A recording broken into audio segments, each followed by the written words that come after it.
እስቲ አስበው፣ ነገ ጠዋት ከእንቅልፍ ስትነቃ አለቃ የለህም፣ የስኬት ቁንጮ ላይ ነህ። ምንም የሀብት የጤናና የአስተሳሰብ ገደብ ስለሌለብህ የሺዎችን ምናልባትም የሚሊዮኖችን ህይወት የሚቀይር ነገር መገንባት ትችላለህ። ዛሬ የምታያቸው ኩባንያዎች በሙሉ ከትንንሽ ሰፈር ሱቆች አንስቶ እስከ ግዙፍ ዓለም አቀፍ ተቋማት ድረስ በአንድ ሰው ነው የተጀመሩት፣ በአንድ ስራ ፈጣሪ። ያ ስኬታማ ስራ ፈጣሪ አንተ መሆን ትችላለህ። ግን ስራ ፈጣሪነት ማለት በትክክል ምንድን ነው? ንግድ መጀመር ብቻ ነው? ገንዘብ ማግኘት ብቻ ነው? ወይስ ከዚህ የበለጠ ትልቅ ነገር ነው? ዛሬ ስራ ፈጣሪነት ወይም ኢንተርፕርነርሺፕ ምን እንደሆነ፣ ለምን እንደሚያስፈልግና ዓለም ለምን የስራ ፈጣሪዎች ጥማት እንዳለባት እንመለከታለን። ስራ ፈጣሪነት ማለት ትርፍ ለማግኘትና ችግሮችን ለመፍታት ሲባል የተወሰነ የገንዘብና የጊዜ ሪስክን በመውሰድ ንግድን የመፍጠር የማደራጀትና የማሳደግ ሂደት ነው። በቀላል አነጋገር ስራ ፈጣሪ ማለት ሌሎች እንቅፋት በሚያዩበት ቦታ ላይ እድልን የሚያይ ሰው ነው። ስራ ፈጣሪዎች በማህበረሰብ ውስጥ ያሉ ችግሮችን ይለያሉ፣ መፍትሄም ይፈጥራሉ። ለምሳሌ ሰዎች ፈጣን የመገናኛ መንገድ ፈልገው ነበረ። ስለዚህ ስራ ፈጣሪዎች ስማርት ስልኮችን ሰሩ። ሰዎች ቀላል የትራንስፖርት አገልግሎት ፈልገው ነበር። ስለዚህ ስራ ፈጣሪዎች የትራንስፖርት መተግበሪያዎችን ፈጠሩ። ሰዎች ከቤታቸው ሳይወጡ መገበያየት ፈልገው ነበር። ስለዚህ ስራ ፈጣሪዎች የመስመር ላይ መገበያዮችን ወይም ደግሞ ኦንላይን ስቶርን አበጁ። ስራ ፈጣሪዎች የንግድ ባለቤቶች ብቻ አይደሉም። እነሱ ችግር ፈቺዎች፣ አዳዲስ ፈጠራዎችን የሚያመጡና እድል ፈጣሪዎች ናቸው። ስራ ፈጣሪነት የሚጀመረው ከአስተሳሰብ ነው። ስኬታማ ስራ ፈጣሪዎች ከአብዛኛው ሰው በተለየ መልኩ ነገሮችን ያያሉ፣ ነገሮችን በብዙ አቅጣጫ ያስባሉ። አብዛኛው ስራ ፈጣሪዎች እነዚህ አራት ቁልፍ ባህሪያት አሏቸው።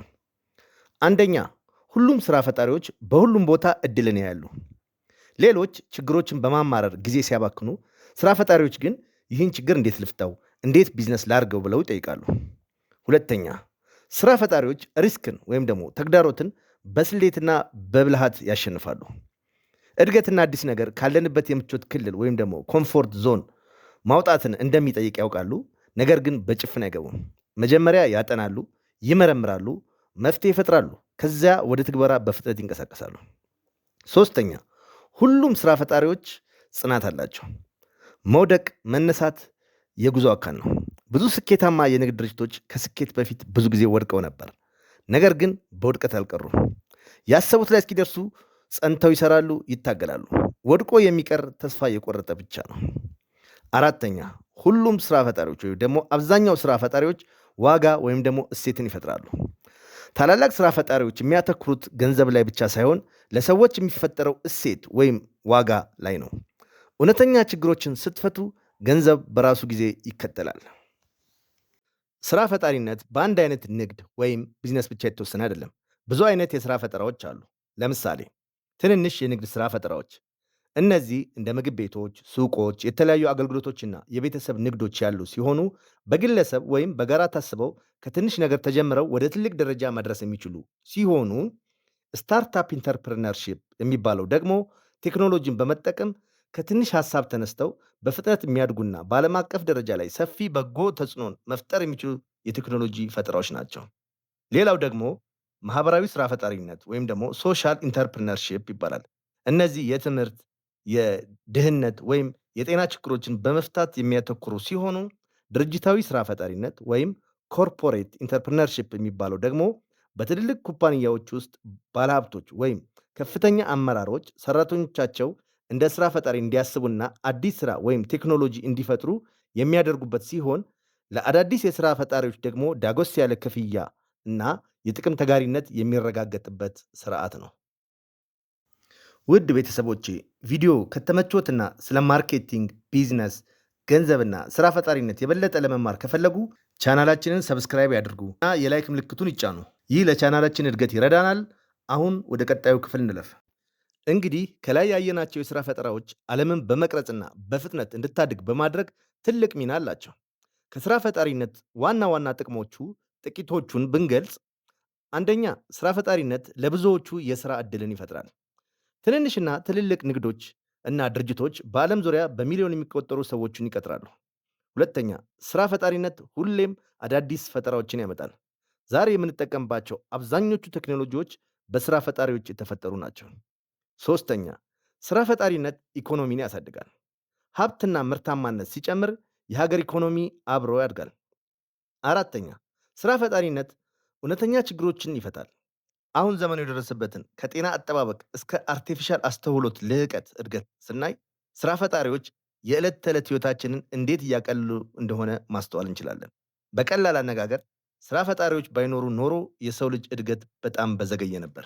እንግዲህ ከላይ ያየነው ዘርፈ ብዙ ጥቅም ያለው የስራ ፈጣሪነት ተሰጥኦን ብዙ ሰዎች ለጥቂት ሰዎች ብቻ የተሰጠ ልዩ ስጦታ ይመስላቸዋል።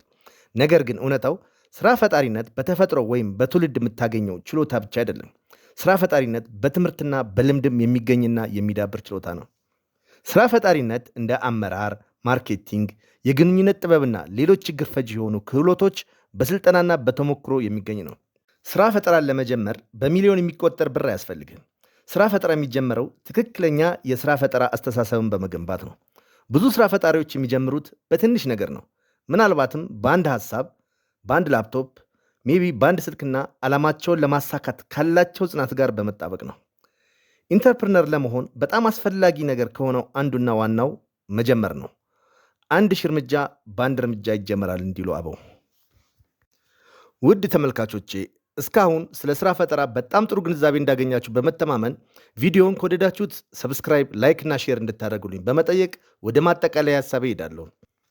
በአጭሩ ስራ ፈጣሪነት ከንግድ መጀመር በላይ ነው። ሌሎች ችግር በሚያዩበት ቦታ ላይ እድልን ማየት ነው።